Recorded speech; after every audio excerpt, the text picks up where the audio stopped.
여러분 반갑습니다. 말씀창고의 서현 목사입니다. 오늘도 시청해 주셔서 감사합니다.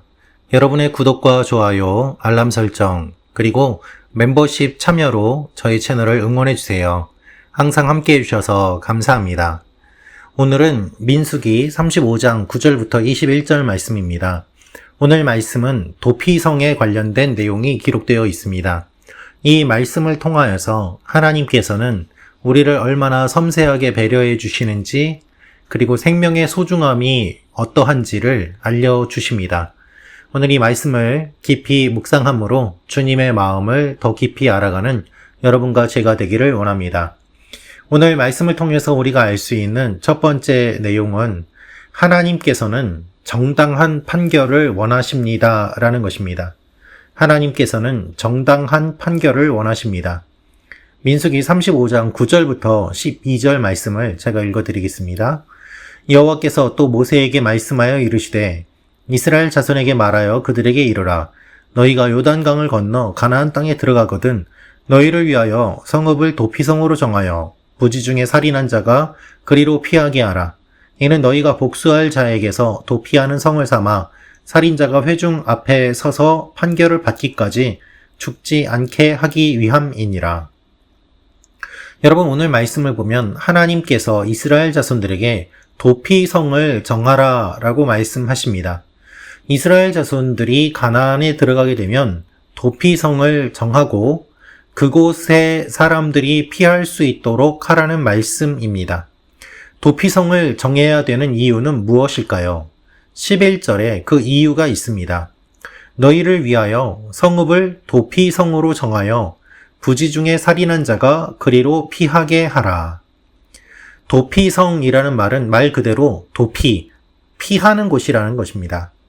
피하는 성을 하나님께서 만드신 이유는 부지 중에 살인한 사람이 피하도록 하기 위함입니다. 여기에서 부지중이라는 말이 중요한데요. 부지중이라는 말은 실수로, 모르게, 의도치 않게 라는 뜻입니다. 사람을 죽였습니다. 그런데 의도하지 않은 죽음입니다. 이럴 때 죽은 사람은 억울하지요. 동시에 죽인 사람은 당황스럽습니다. 죽인 사람 또한 억울하기도 할 것입니다.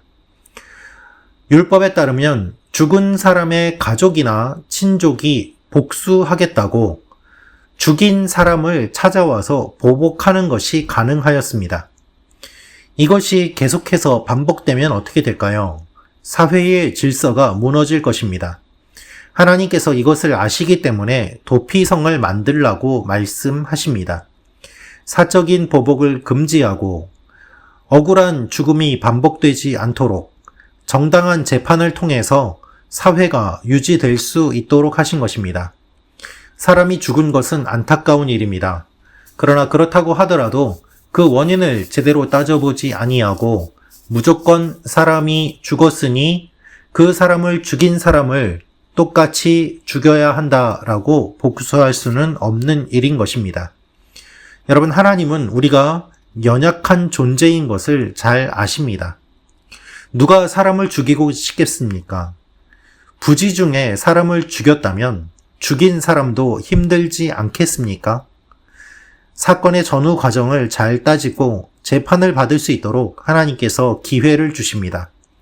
그렇게 재판을 받을 때까지 사람이 억울하게 죽임을 당하지 않도록 피할 수 있는 곳, 도피성을 하나님께서 만들어 주시는 것입니다. 여러분, 이분이 우리 하나님이십니다.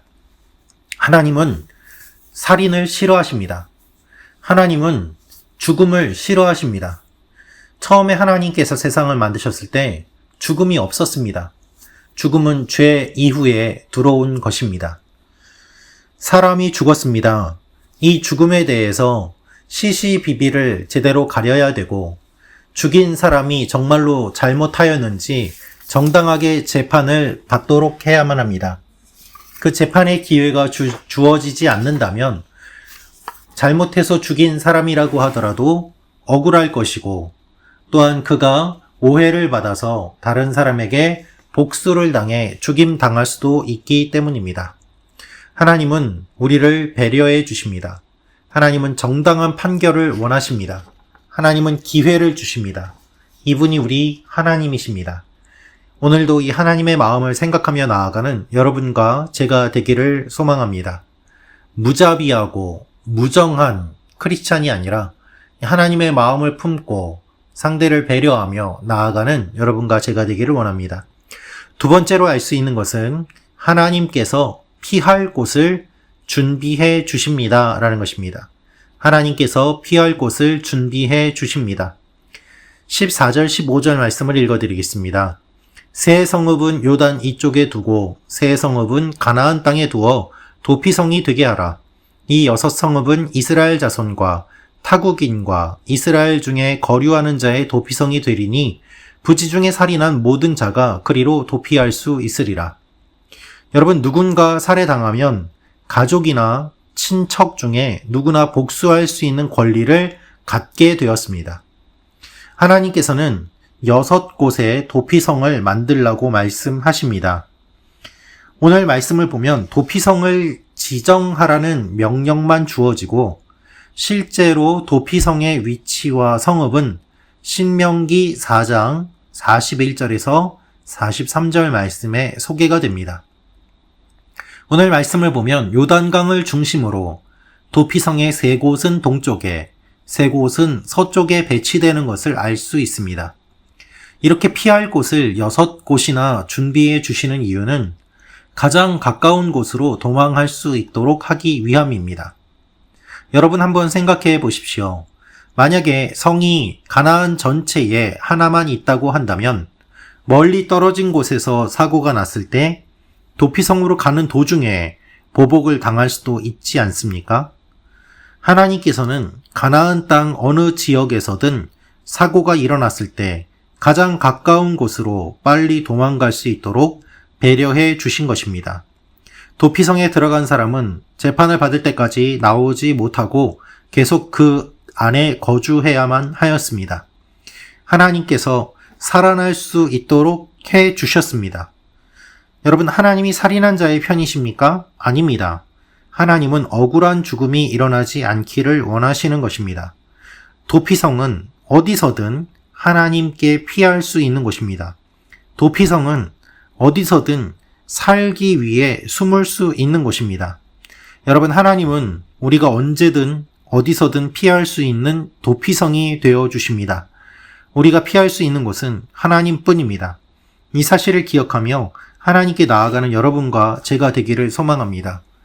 하나님께서는 도피성에 들어간 사람은 살아나게 하시지만 재판을 받을 때까지는 살 수 있도록 하시지만 또한 그 성을 벗어나지 못하도록 거주를 제한하심으로 말미암아 그 사람이 완전한 자유를 누리지는 못하게 하십니다.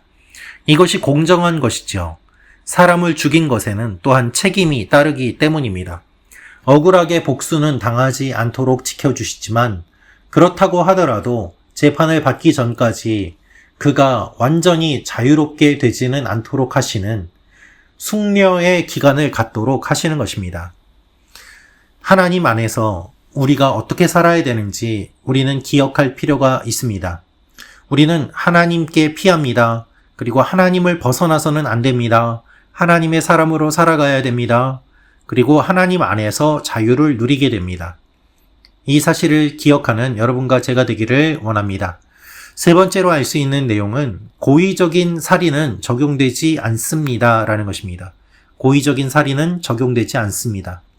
20절, 21절 말씀을 읽어드리겠습니다. 만일 미워하는 까닭에 밀쳐 죽이거나 기회를 엿보아 무엇을 던져 죽이거나 아기를 가지고 손으로 쳐 죽이면 그 친자는 반드시 죽일 것이니 이는 살인하였음이라. 피를 보복하는 자는 살인마를 만나면 죽일 것이니라. 도피성은 자국민이든 타국인이든 관계없이 모두에게 공평하게 적용됩니다. 하나님은 도피성을 여러 곳에 만들어서 사람이 억울하게 죽지 않도록 배려해 주십니다. 그러나 고의적인 살인은 적용되지 않습니다. 그래서 말씀을 보면 여러 가지 도구로 사람을 죽이는 사람들, 또한 계획적으로 사람을 죽인 사람, 그런 사람은 도피성에 도망가도 살아남지 못합니다. 적용을 받지 못하는 것입니다. 여러분, 하나님은 우리에게 은혜를 주십니다. 그러나 그 은혜를 악용하면 안 됩니다. 하나님의 은혜를 악용하면 더 큰 벌을 받게 됩니다. 고의적인 살인은 적용되지 않습니다. 이것을 기억하며 하나님 앞에 나아가는 여러분과 제가 되기를 원합니다. 하나님은 우리를 용서해 주시고 품어 주시고 사랑해 주시지만 그것을 악용하여서 방종하고 우리 마음대로 살고 편하게 죄를 짓는다면 그것은 하나님의 백성다운 삶이 아니고 예수님의 십자가를 모욕하는 사건이 되는 것입니다. 하나님의 은혜는 우리에게 주어지지만 그것을 악용하여 방종한다면 하나님의 큰 심판이 우리에게 다가옴을 우리는 기억해야만 합니다. 사랑하는 말씀 창고 가족 여러분, 하나님의 은혜를 오해하지 마십시오.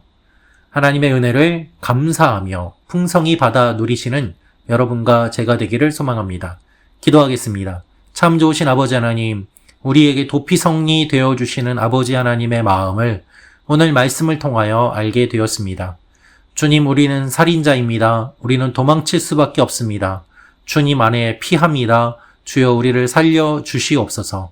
오늘도 주님 안에서 살아가는 하나님의 사람들이 되게 하여 주옵소서. 우리를 배려해 주시는 하나님의 마음을 기억하고 경험하며 사는 하루가 되게 하여 주옵소서. 예수님의 이름으로 기도합니다. 아멘.